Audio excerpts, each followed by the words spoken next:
Okay, welcome.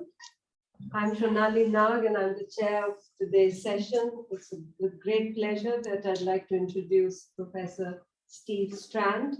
I think almost everyone in the room perhaps knows him, but I'd still like to introduce him to those who might not know him. So Steve is a professor of education in our department and he leads the quantitative hub, where scholars in our department who work with the quantitative method come together. His research interest is in ethnic, social class, and gender gap in educational attainments and outcomes. And the unit of his analysis has varied from looking at achievement to looking at progress to looking at exclusion. All of these are basically different sides of a multifaceted coin of deprivation and disadvantage. In one of his papers, he has famously said, we might have effective schools, but those might only raise the bar but not close the gap. And that sort of signals the issue of larger systemic issues that need to be looked at. One of the things that stood out in the work that Steve has done is his engagement with large, complex data sets. And he's worked with multiple agencies looking at data sets within England, but also looking outside England. He's been a special advisor to key committees and key organizations. And I think one that stood out for me and perhaps links up with what will come up in today's meeting is the whole issue of white working class children. Most recently, he was on the panel for education for the REF 2021. He's one of the senior most members of our department. Over to you. Thank you, Shonali. I always like getting the spiel, first of all. It's great. Thank you, very kind. Just to say what I'm going to do today, I'm going to try and talk for 45 minutes and no more than 45 minutes. So Shonali's going to have a big stick, which he builds me off the podium with. So I try and limit it to that. Thank you all for coming. It's great to see three of my grad students here. You can't get your own students to come along. How are you going to get anyone to come along, really? If there's anyone from PGCE here, spoiler alert, this is the lecture I gave you last term. Mass exodus of PGCE children. That's enough, really. So let's just get on with it. So I'm going to do one of those things where I tell you what I'm going to tell you, and then I'm going to tell you it again. But these are the key questions, basically, that I want to cover. So what are the achievement gaps at age 16 in England by ethnicity, sector, social class, and kind of what's the relative size of these gaps? Are all gaps the same, or are some larger or smaller than others? We all have an ethnicity, sex, and a class background. So how do these factors kind of interlocate? How do they intersect? What's the impact of that in terms of understanding gaps in achievement? Do any gaps change, widen or narrow as students progress through secondary school? In fact, when do these gaps emerge? When do they, what age are they first apparent? And then what's government policy been in relation to this issue? What are schools expected to do? Are these expectations specific and appropriate? And then this is the brief answers. And then hopefully I'll fill in the background to this, but it's good, I think, to know where I'm going before I start. So the first is social class gap is by far the largest. It's 3 times larger than the gender gap, 8 times larger than the black-white achievement gap. So it's the overwhelming gap in terms of its size, but we shouldn't just think about these things as alternatives. They do indeed intersect. So ethnicity is generally a protective factor, being an ethnic minority, particularly from a disadvantaged background in terms of achievement at 16. In fact, it's white British and Black Caribbean working class pupils, both boys and girls, who are really at the bottom of the pack in terms of achievement. So we have to think about how these characteristics or aspects of our identity impact together and in combination. The gap, particularly the SES gap, it does widen during secondary school, and there's some key implications for that, but actually we see it way before kids even start school. So the gap isn't something that's created by school, it's something that's part of our wider society. And to locate the solution for this only within schools is to miss a substantial element of just how big the challenge is. And that's a problem, I think, with the current policy, although the pupil premium, which is the current policy, has promise, there's not yet any convincing evidence that it's made a difference. And in fact, many arguments that the size of the challenges is greater than the provision that's being made to address it. So let me now kind of fill in some of the reasons why I've ended up with that as my set of conclusions. So first of all, why have I looked at achievement at 16? I did this as a piece of work commissioned by the Commission for Race and Ethnic Disparities. And I did it because achievement at age 16 is the best predictor of a whole range of lifetime outcomes for young people. Not about, obviously, who stays in education or becomes NEET, not in education, employment or training. It's critical for a whole range of economic, who goes on to university and gets a degree, who becomes a professionally qualified person, who's in long-term sustained employment at 25, what lifetime earnings are, what your health is, what your mortality risk is. Your mental health and your state of mental well-being, all these factors, the best predictor of those outcomes is how young people achieve at 16. And why 16, not 18? Sometimes people say to me, but education goes on to 18. No, it doesn't. Statutory full-time education ends at 16.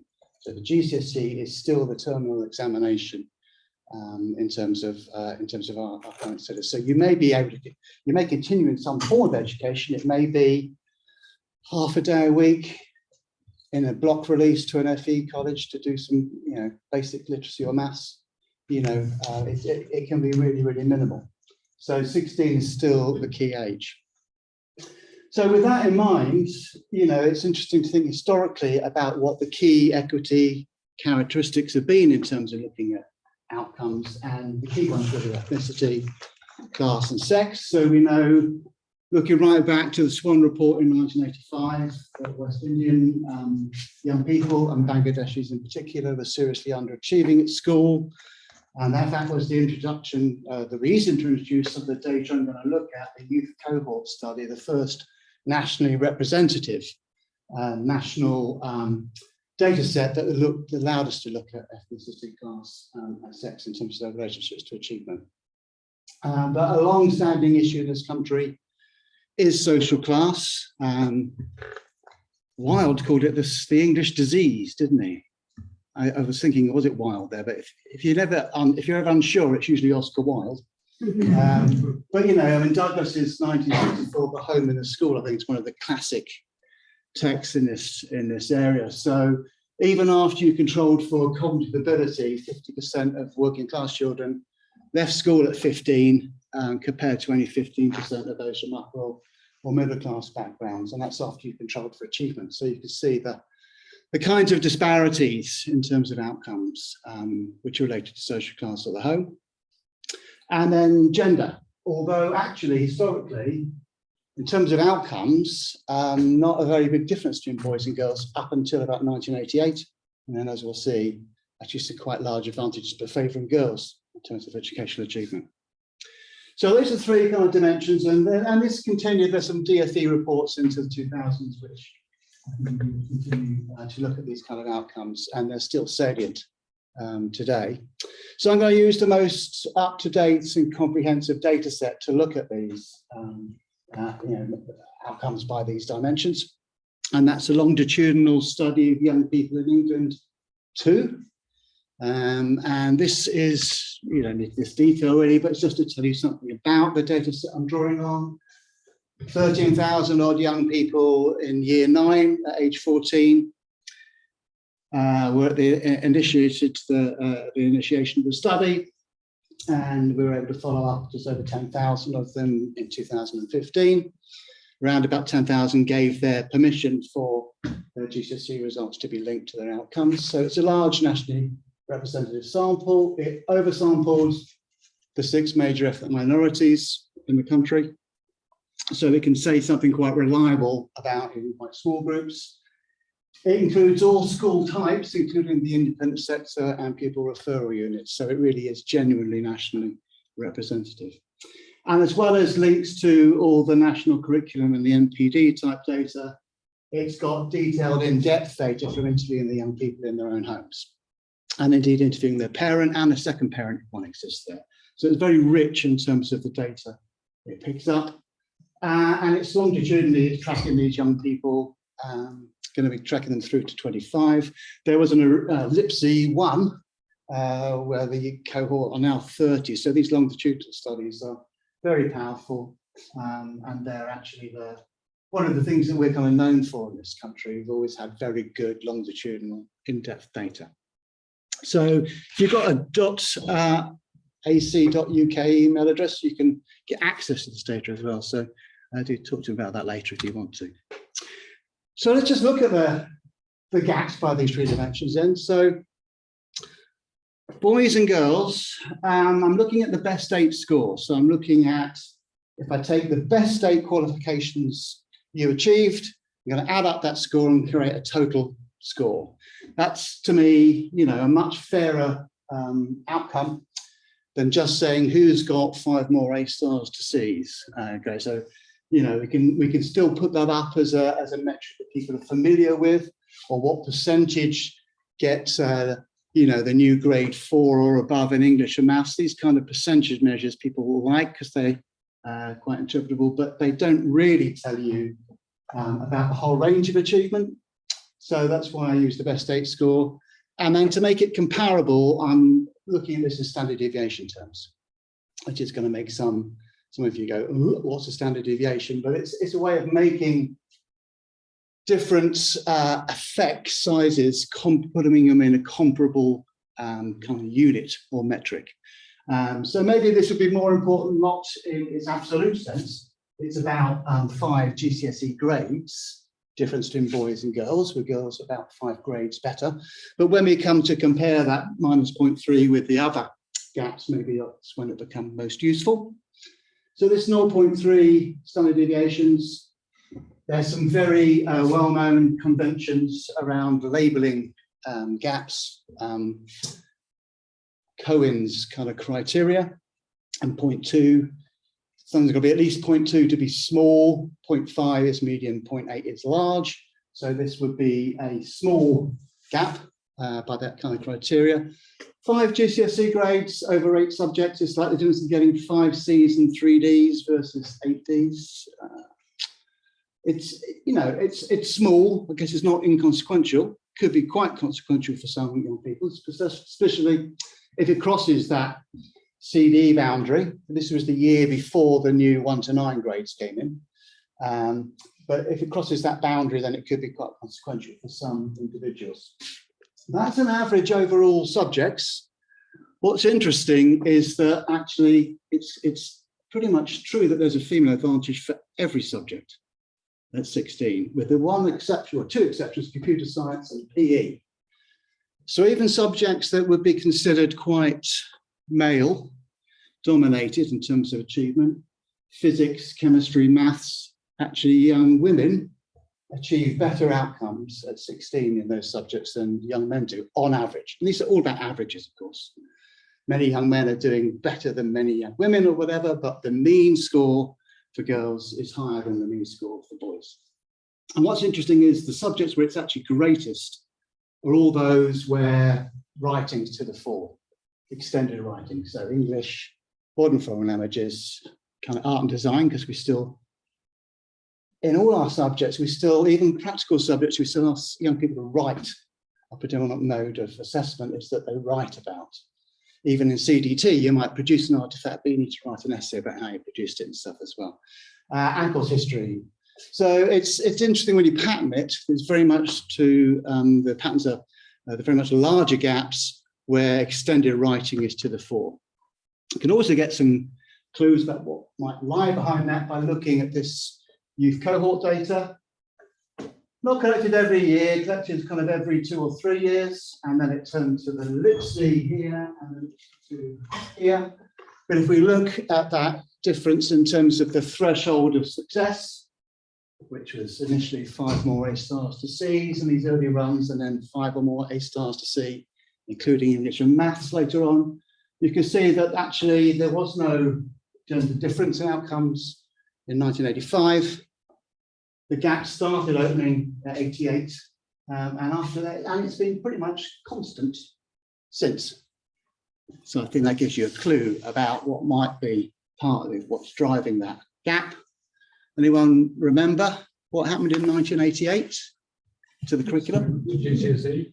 GCSE, yeah. So we moved from O levels, largely terminal exams, 2 years of study and then the terminal exam, to a GCSE that had a large element of continuous assessment and coursework. And again, these are terrible generalizations, but girls do tend on average to be slightly more diligent and do the coursework and benefit from that kind of assessment style or process. Boys tend to sort of skip a bit on that, cram before the exams and do the maximum they can in a short time before the examination. So, you know, this is just a form of assessment we have, which seems to have a female, embeds really maybe a female advantage. So that's sex. What about ethnicity?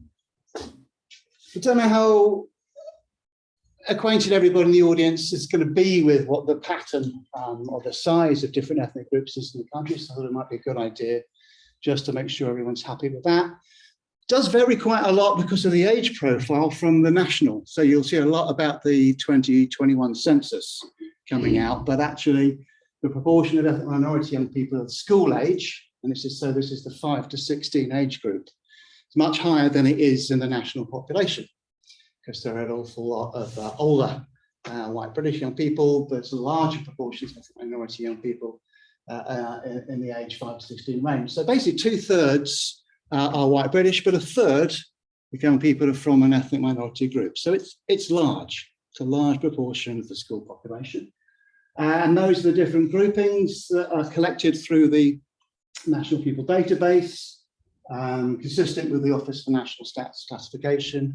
So this is what will be asked of parents when they first bring their kids to school. And so it's a elected choice, if you like, on the part of the parents initially. But as you get through to secondary school, young people can determine their own ethnicity, which may or may not agree with what their parents originally said. But we're talking about the single largest group other than white British being white other, which is predominantly young people from Eastern European heritage. Accession 8 countries in particular. In 2004, the country was opened up for Accession 8 countries, so a lot of young people from Poland, Lithuania, all that kind of area. That's kind of the largest single grouping. Then young people of Asian heritage constitute about 12%, but that's kind of split. Pakistan, the largest group, India, Bangladeshi, and the other. And then young people from Black heritage. I mean, some interesting things here, which I'll come to allude to later. For example, Black young people are about 6% of the population. But actually, there's 4 times more young people of Black heritage than Black African heritage than Black Caribbean heritage. And that's an important dynamic when we come to look at achievement outcomes. So you have to be aware of the kind of variation within there. And a large mixed heritage community.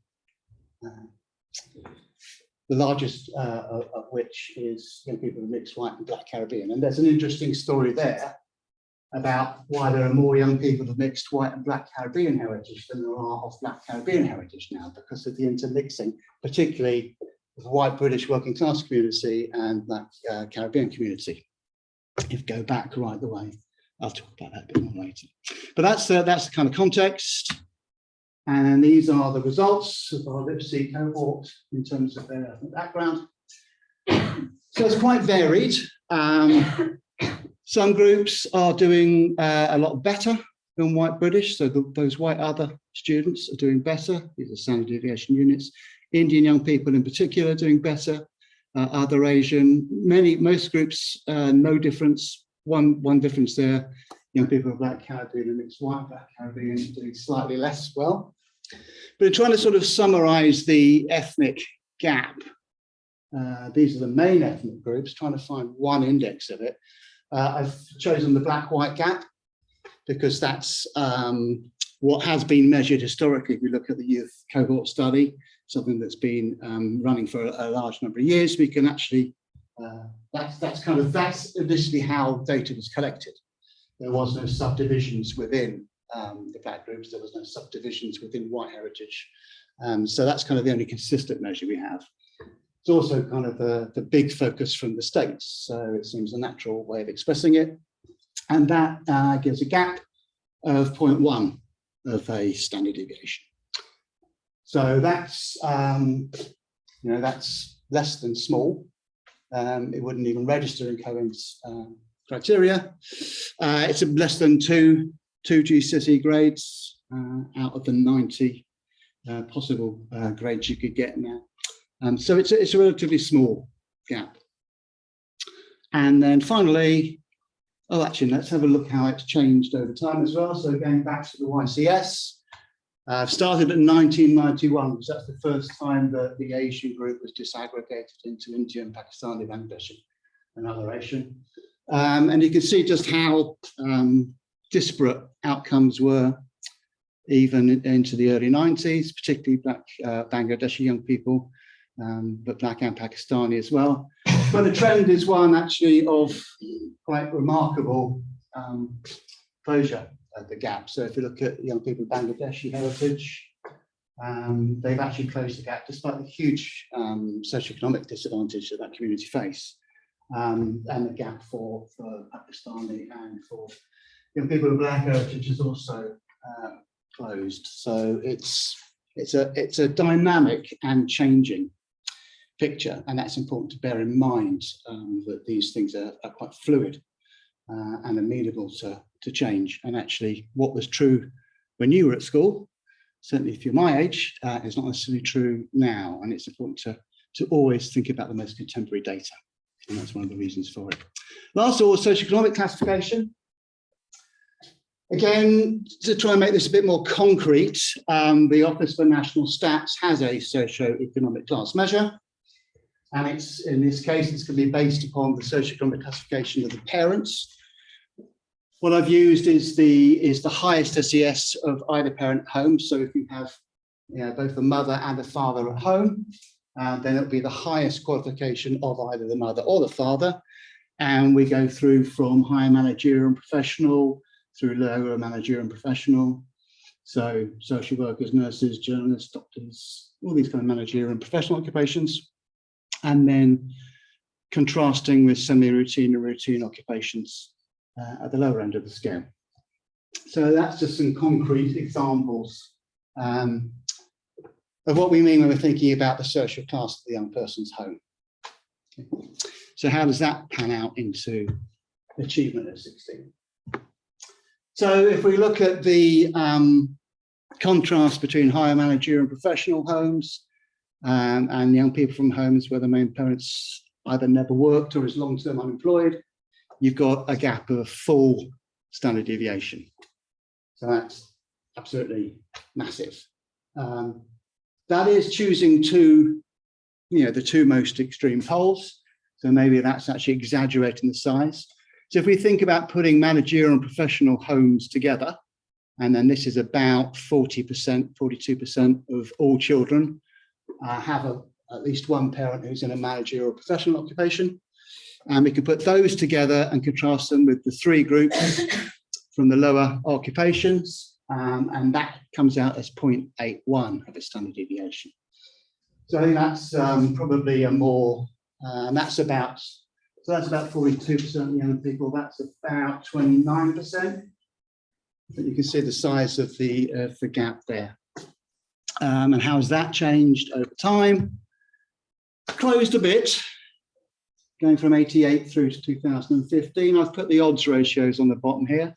So in fact, you could say, in relative terms, young people from managerial and professional homes were 6.5 times more likely to achieve success back in the late 80s, but now they're only 3.5 times more likely to achieve success. But I would say that's still an extremely large gap. So it's not something that has been adequately addressed in terms of the outcome data.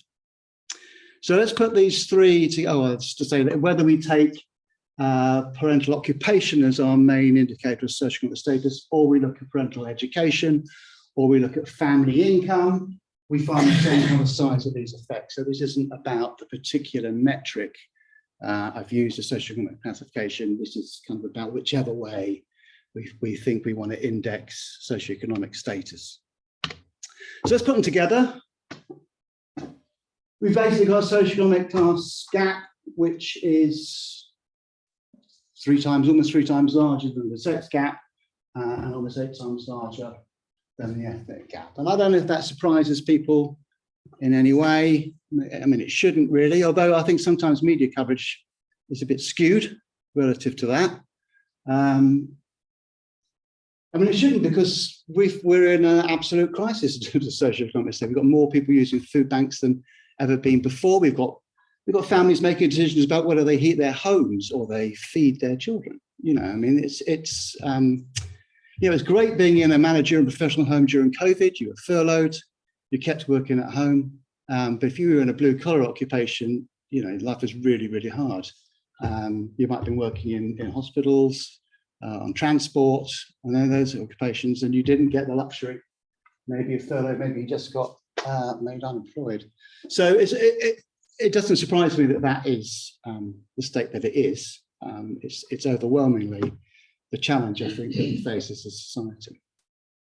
So what should we do with that? Well, first of all, I'm not putting these three up as if which my gap's worse than yours, because we all have these three characteristics together. It isn't about saying, well, this is the important gap and those aren't important. It's about getting some idea, first of all, of the relative size, and that's important to have sort of some sense of context. But then it's thinking about how these things work together.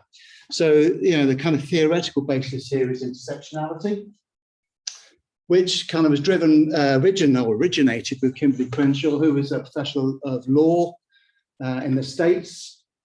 And she made a really interesting observation, basically looking at General Motors in the States, was that they did hire Black people in General Motors. They hired exclusively men on the production line, but they hired Black people, so they were not guilty of sex discrimination, of race discrimination. They also did hire women, exclusively white women, in the admin roles and in typing pools.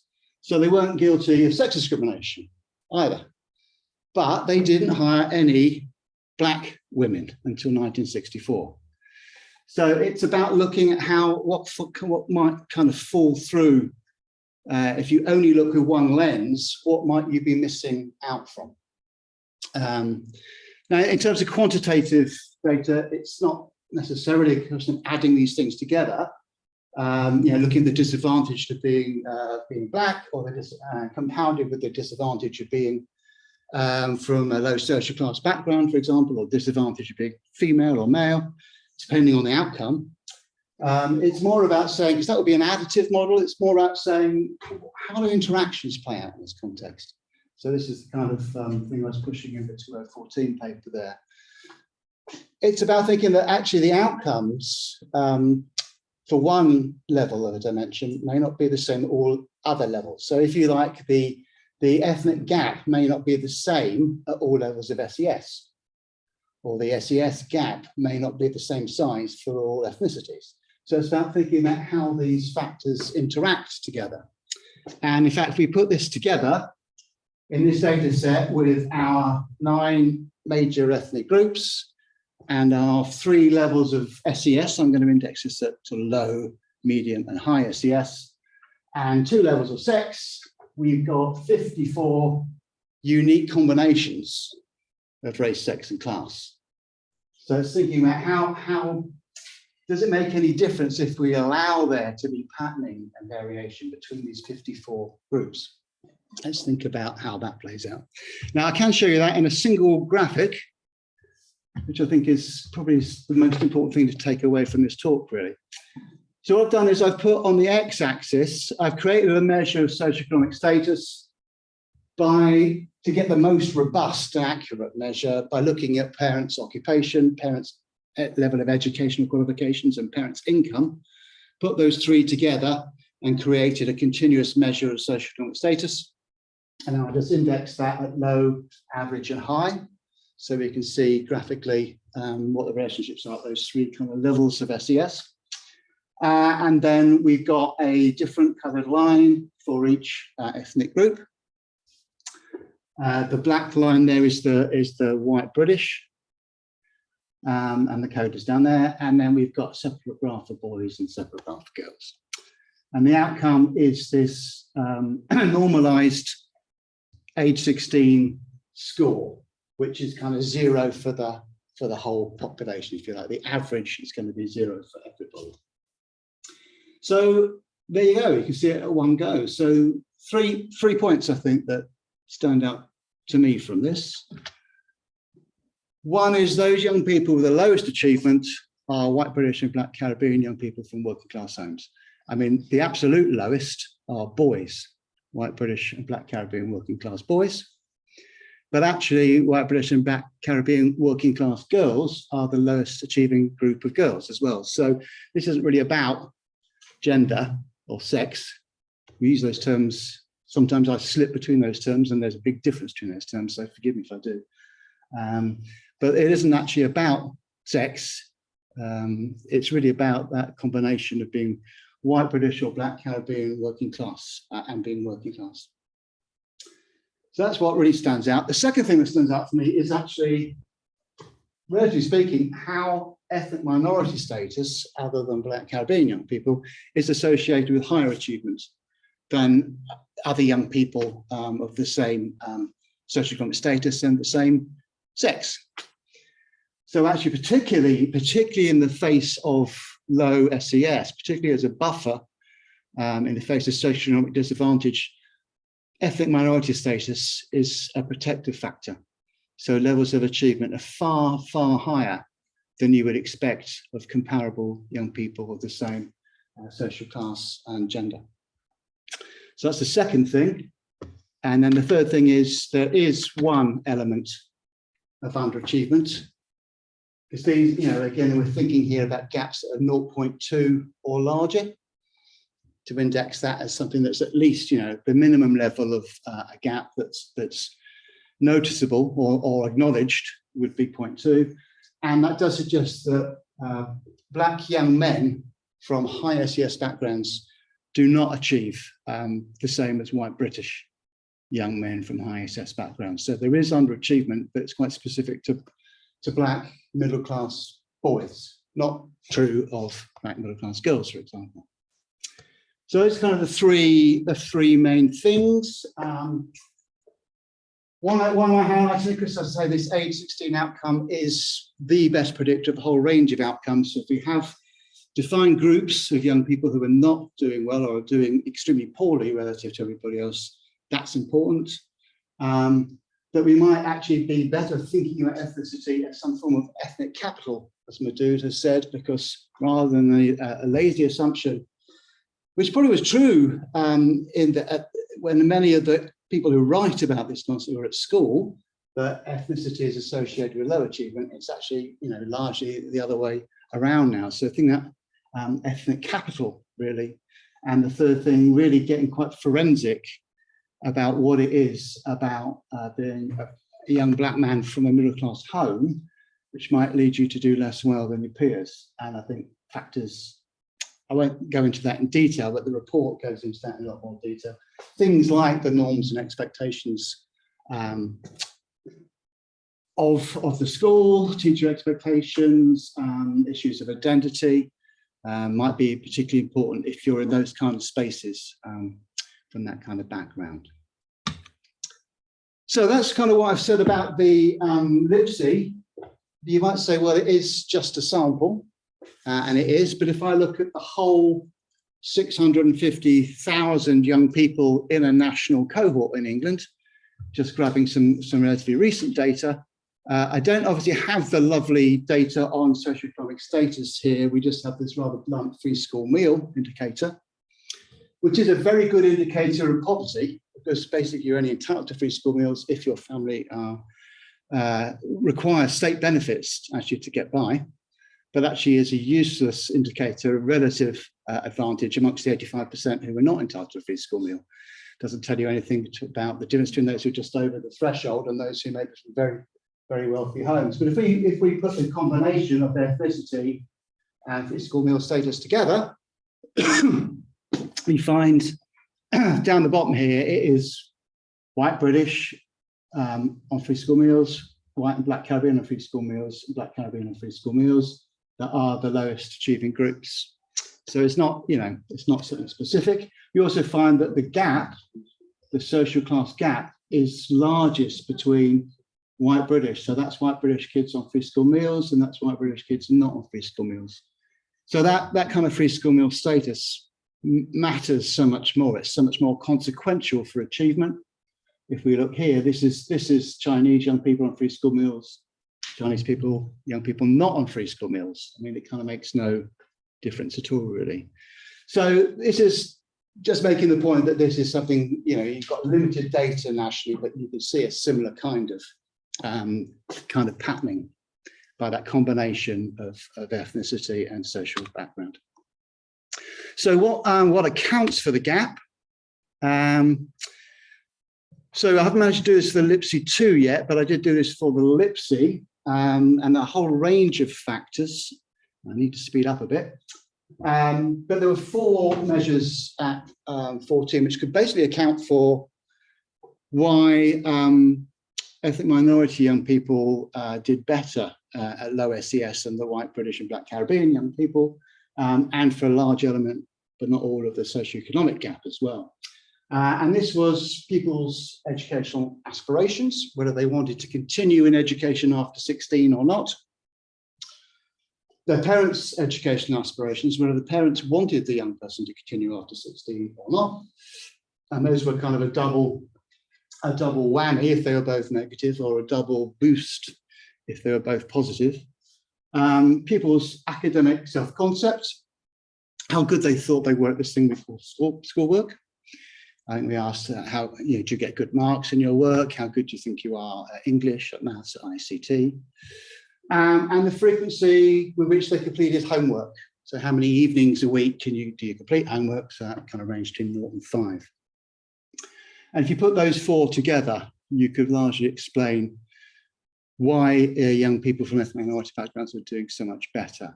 And that essentially, when I reported this to the DFE, it was like, right, well, we need to raise expectations, we need to get kids feeling more positive about their academic concept, and we need to get them to do some more homework.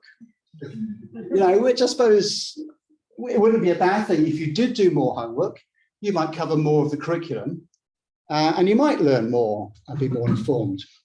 But I think actually that kind of atomization loses the overall thing, which is coming out here, which I think is like Willis's learning to labour. Seminal work, 1977, why working class boys get working class kids get working class jobs. And it's about basically, I think, an overall process of disengagement from education. So there's a broader underlying dimension here. If you don't think you're very good at this thing we call schoolwork, you're actually, getting on very well with it.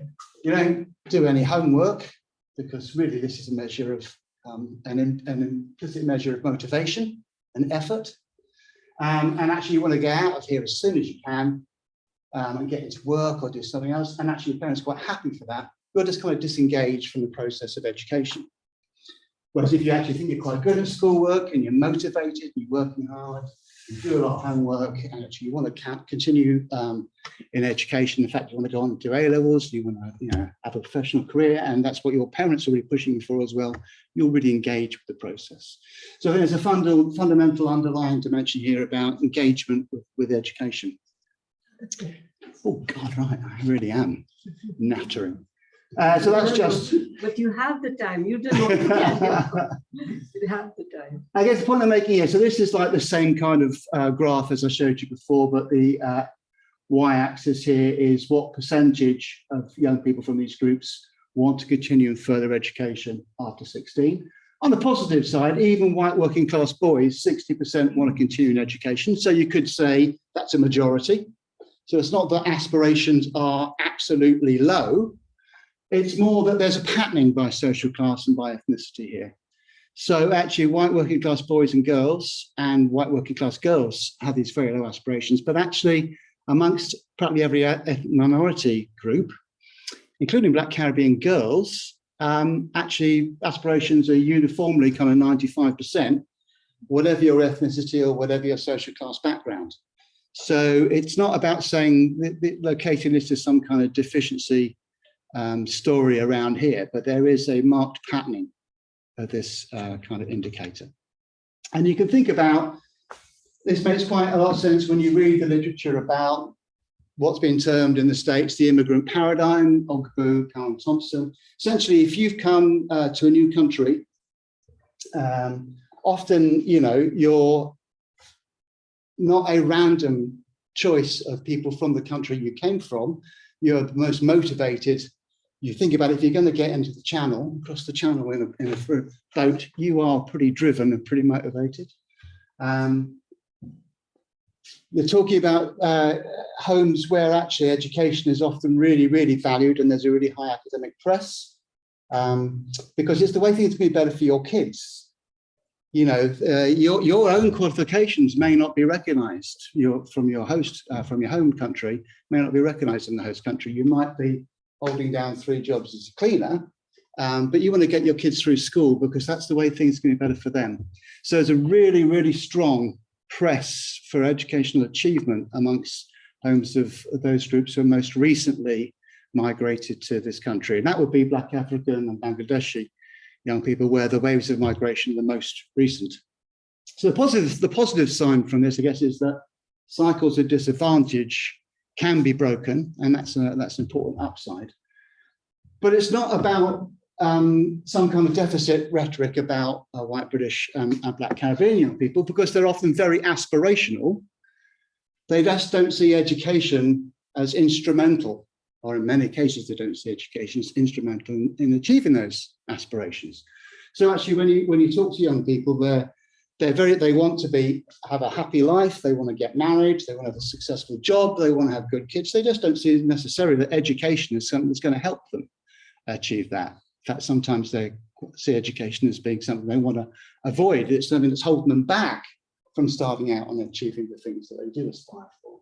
And it's not that they're unsupported at home, it's just they don't often have a history. So when we ask, like, do people from your family go to college after they leave school? Or are family members think that college or school is important for success? These were often the things that they didn't necessarily see. So, you know, that can be a reaction to intergenerational unemployment. If you're in a community that has seen your parents' generation, even your grandparents' generation out of work, you may not see education as the thing that's going to transform your life. You may be in fact, quite cynical about it.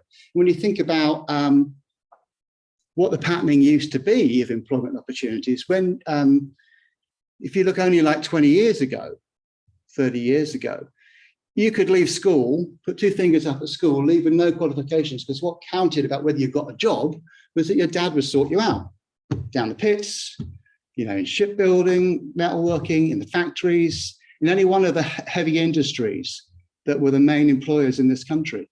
And that's what really counted. But now that's a really problematic situation, because if you don't, you know, the demand for unskilled labor is minimal now.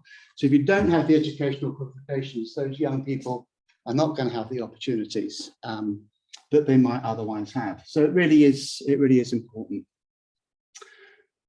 Now, last thing to say, we do have other communities who are quite long-standing, Indian and Pakistani communities as well, but their patterns of migration and where they settled were very different.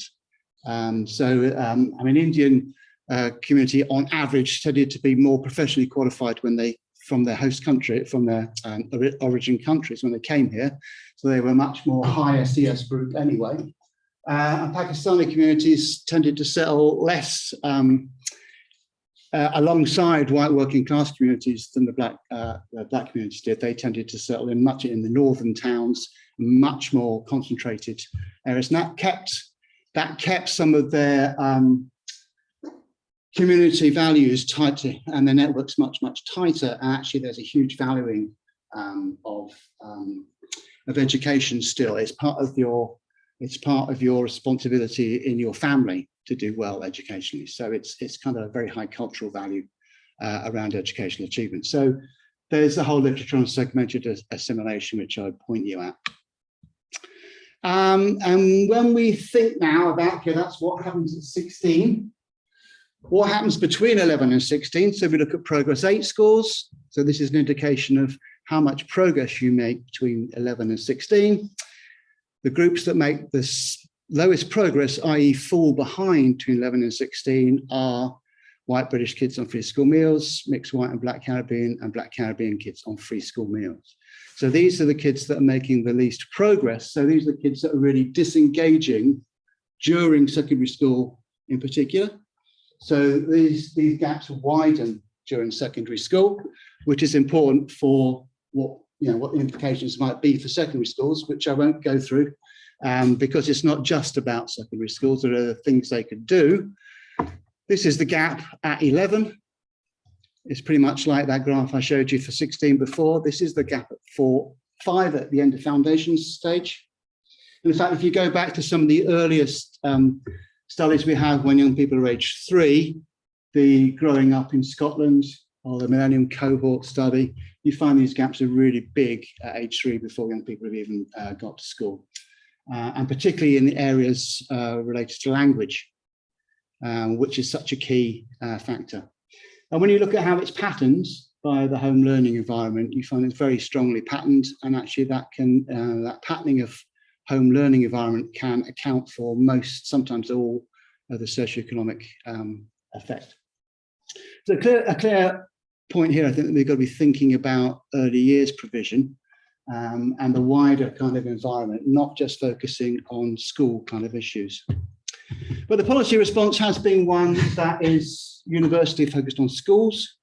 So the pupil premium is a large amount of money, but as the National Audit Office says, make sure you look at the figures very carefully, because what's held out with one hand gets taken back with the other. So when per pupil funding has dropped by 20%, actually maybe there isn't as much money as you thought it was. I mean, don't get me wrong, compared to the States, where you earn most of your school income through local taxation, if you serve a poor community, you will raise less money. So our broadly redistributive program, like Pupil Premium, is a positive approach to supporting our young people, but it may just not be enough. And then it's a totally hands-off strategy.